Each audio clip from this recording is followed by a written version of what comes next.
ओम शांति। आज 27 जुलाई 2024 के साकार बाप दादा के मधुर महावाक्य है। बाबा ने कहा, मीठे बच्चे, बाप समान रहमदिल और कल्याणकारी बनो।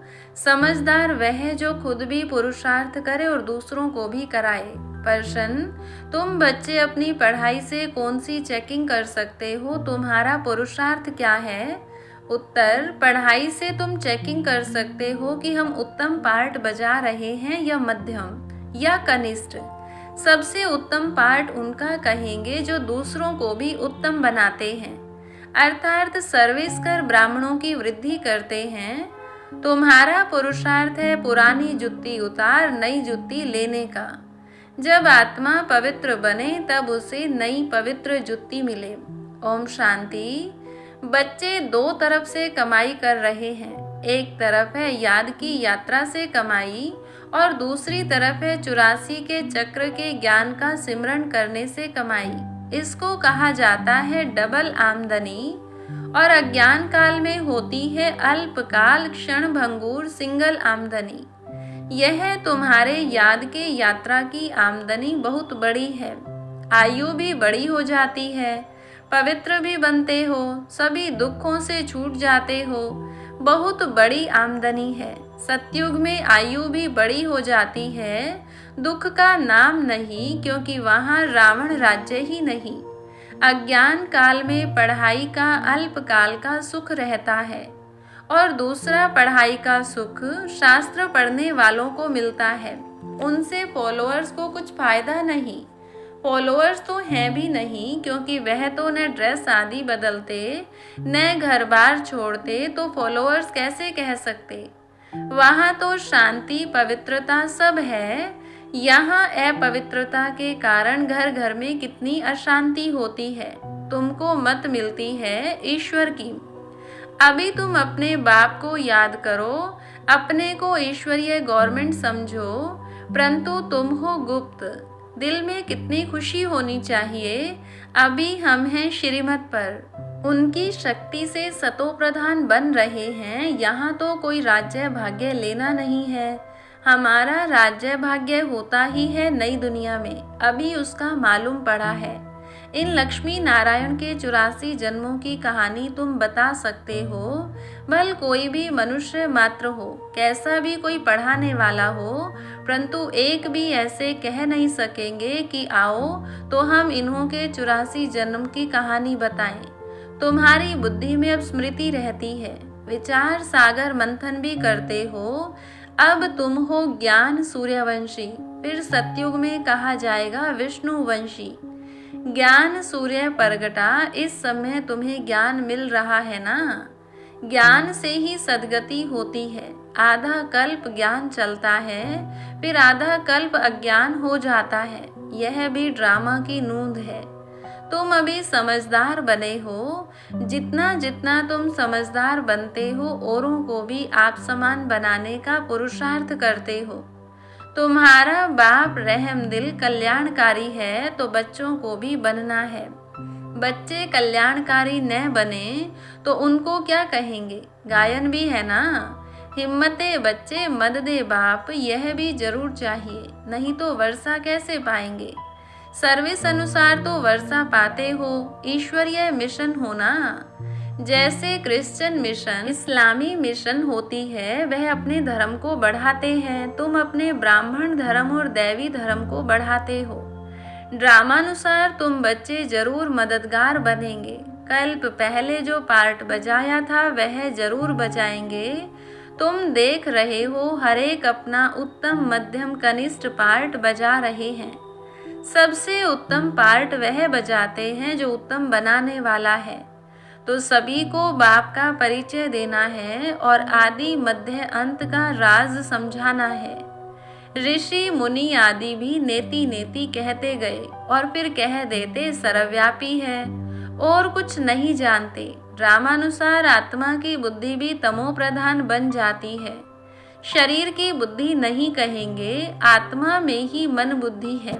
यह अच्छी रीति समझकर और फिर बच्चों को चिंतन करना है, फिर समझाना होता है। वो लोग शास्त्र आदि सुनाने के लिए कितने दुकान निकाल बैठे हैं, तुम्हारी भी दुकान है, बड़े बड़े शहरों में बड़े दुकान चाहिए। बच्चे जो तीखे होते हैं उनके पास खजाना बहुत रहता है, इतना खजाना नहीं है तो कोई को भी दे नहीं सकते हैं। धारणा नंबरवार होती है। बच्चों को अच्छी रीति धारणा करनी है जो किसी को भी समझा सके। बात कोई बड़ी नहीं है, सेकंड की बात है बाप से वर्षा लेना। तुम आत्माएं बाप को पहचान गए हो तो बेहद के मालिक हो गए। मालिक भी नंबरवार होते हैं, राजा भी मालिक, तो प्रजा भी कहेगी हम भी मालिक हैं। यहाँ भी सब कहते हैं ना हमारा भारत। तुम भी कहते हो श्रीमत पर हम अपना स्वर्ग स्थापन कर रहे हैं।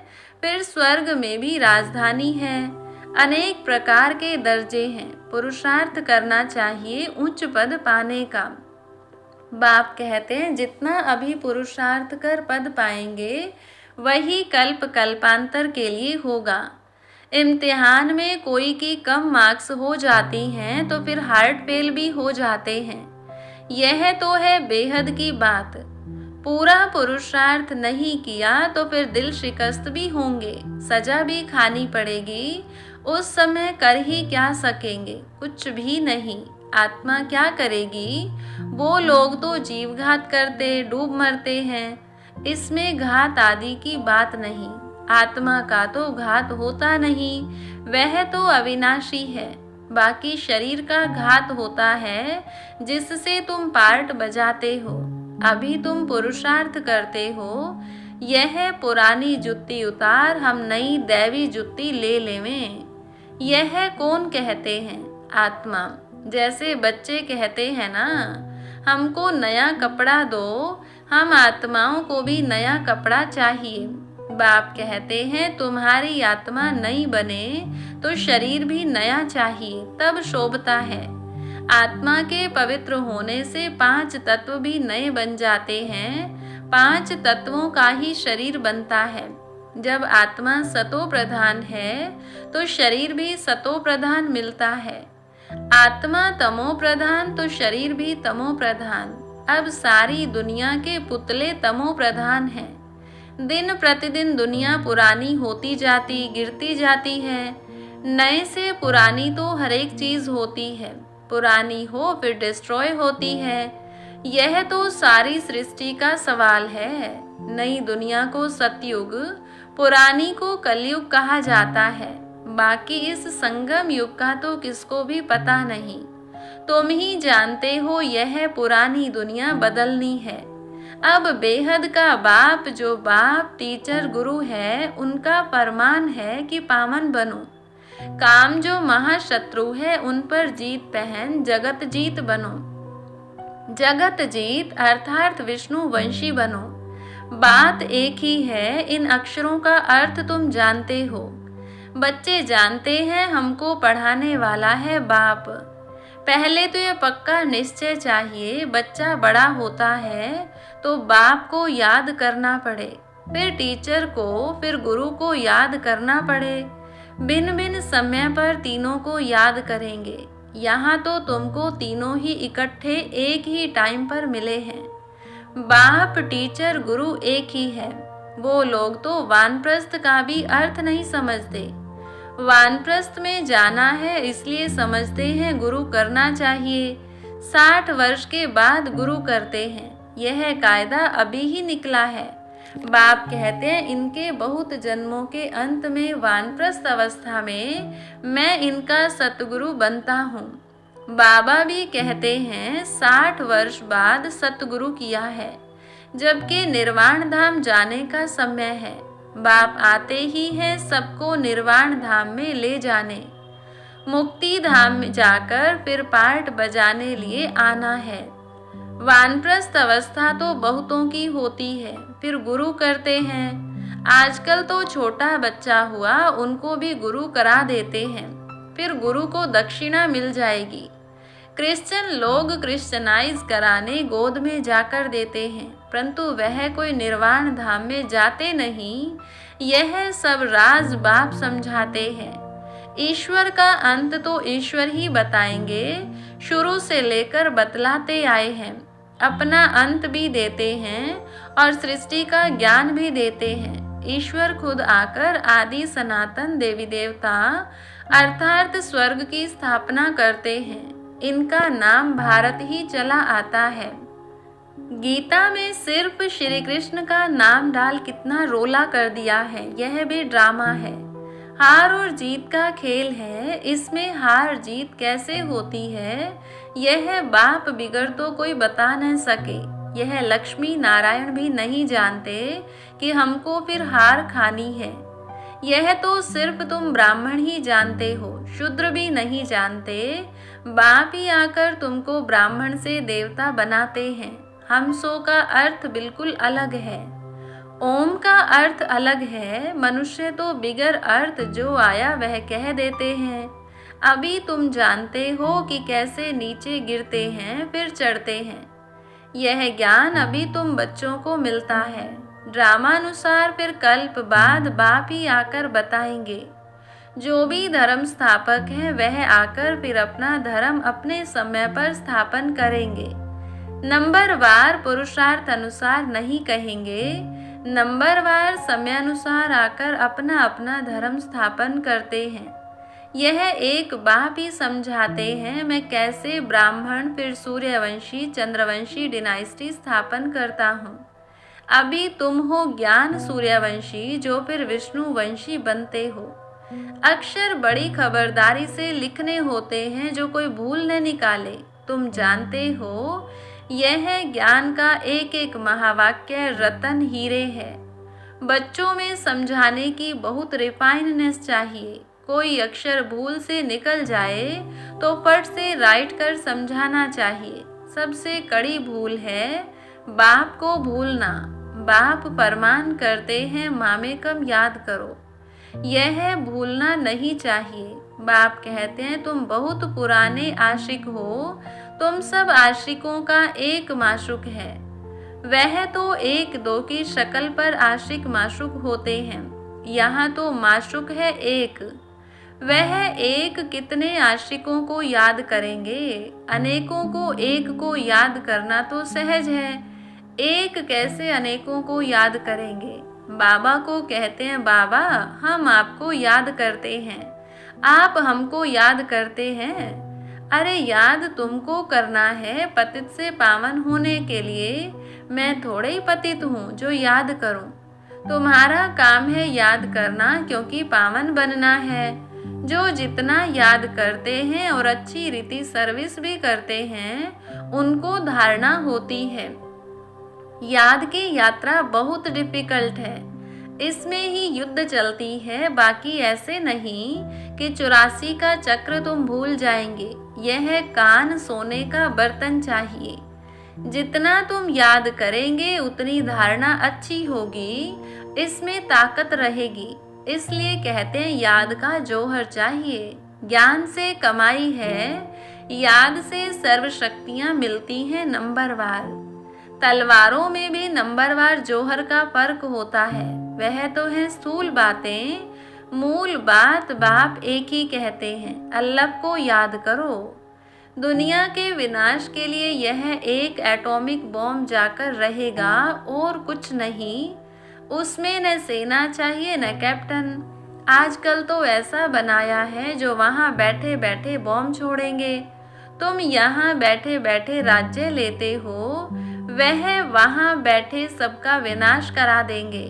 तुम्हारा ज्ञान और योग उनका मौत का सामान इक्वल हो जाता है। यह भी खेल है। एक्टर्स तो सब है ना। भक्ति मार्ग पूरा हुआ है। बाप ही आकर अपना और रचना के आदि मध्य अंत का परिचय देते हैं। अब बाप कहते हैं व्यर्थ की बातें तुम नहीं सुनो, इसलिए हियर नो एविल इसका चित्र बनाया है। आगे बंदर का बनाते थे, अब मनुष्य का बनाते हैं, क्योंकि सूरत मनुष्य की है परंतु सीरत बंदर जैसी है, इसलिए भेंट करते हैं। अभी तुम किसकी सेना हो? शिव बाबा की। बंदर से तुमको मंदिर लायक बना रहे हैं। कहाँ की बात कहाँ ले गए हैं। बंदर कोई पुल आदि बांध सकता है क्या? यह सब है दंत कथाएं, कभी भी कोई पूछे शास्त्रों को तुम मानते हो, बोलो वाह, ऐसा कौन होगा जो शास्त्रों को नहीं मानेगा। हम सबसे जास्ती मानते हैं, तुम भी इतना नहीं पढ़ते हो जितना हम पढ़ते हैं। आधा कल्प हम पढ़े हैं, स्वर्ग में शास्त्र भक्ति की कोई चीज नहीं होती। कितना सहज बाप समझाते हैं, फिर भी आप समान बना नहीं सकते। बच्चों आदि के बंधन के कारण कहाँ निकल नहीं सकते, यह भी ड्रामा ही कहेंगे। बाप कहते हैं हफ्ता 15 दिन कोर्स ले, फिर आप समान बनाने लग जाना चाहिए। जो बड़े बड़े शहर हैं, कैपिटल में घेराव डालना चाहिए, तो फिर उनका आवाज निकलेगा। बड़े आदमी बिगर कोई का आवाज निकल न सके। जोर से घेराव डालो तो फिर बहुत आएंगे। बाप के डायरेक्शन मिलते हैं ना। अच्छा, मीठे मीठे सिकिलधे बच्चों प्रति माता पिता बाप दादा का याद प्यार और गुड मॉर्निंग। रूहानी बाप की रूहानी बच्चों को नमस्ते। रूहानी बच्चों की रूहानी बाप दादा को नमस्ते। धारणा के लिए मुख्य सार, पहली पॉइंट, ज्ञान और योग से अपनी बुद्धि को रिफाइन बनाना है। बाप को भूलने की भूल कभी नहीं करनी है। आशिक बन माशूक को याद करना है। दूसरी पॉइंट, बंधन मुक्त बन आप समान बनाने की सेवा करनी है। उच्च पद पाने का पुरुषार्थ करना है। पुरुषार्थ में कभी दिल शिकस्त नहीं बनना है। वरदान दिया बाबा ने, 1 मिनट की एकाग्र स्थिति द्वारा शक्तिशाली अनुभव करने कराने वाले एकांतवासी भव। एकांतवासी बनना अर्थात कोई भी एक शक्तिशाली स्थिति में स्थित होना। चाहे बीज रूप स्थिति में स्थित हो जाओ, चाहे लाइट माइट हाउस की स्थिति में स्थित हो, विश्व को लाइट माइट दो। चाहे फरिश्तेपन की स्थिति द्वारा औरों को अव्यक्त स्थिति का अनुभव कराओ। 1 सेकंड व 1 मिनट भी अगर इस स्थिति में एकाग्र हो स्थित हो जाओ तो स्वयं को और अन्य आत्माओं को बहुत लाभ दे सकते हो। सिर्फ इसकी प्रैक्टिस चाहिए। स्लोगन, ब्रह्मचारी वह है जिसके हर संकल्प हर बोल में पवित्रता का वाइब्रेशन समाया हुआ है। अच्छा, ओम शांति।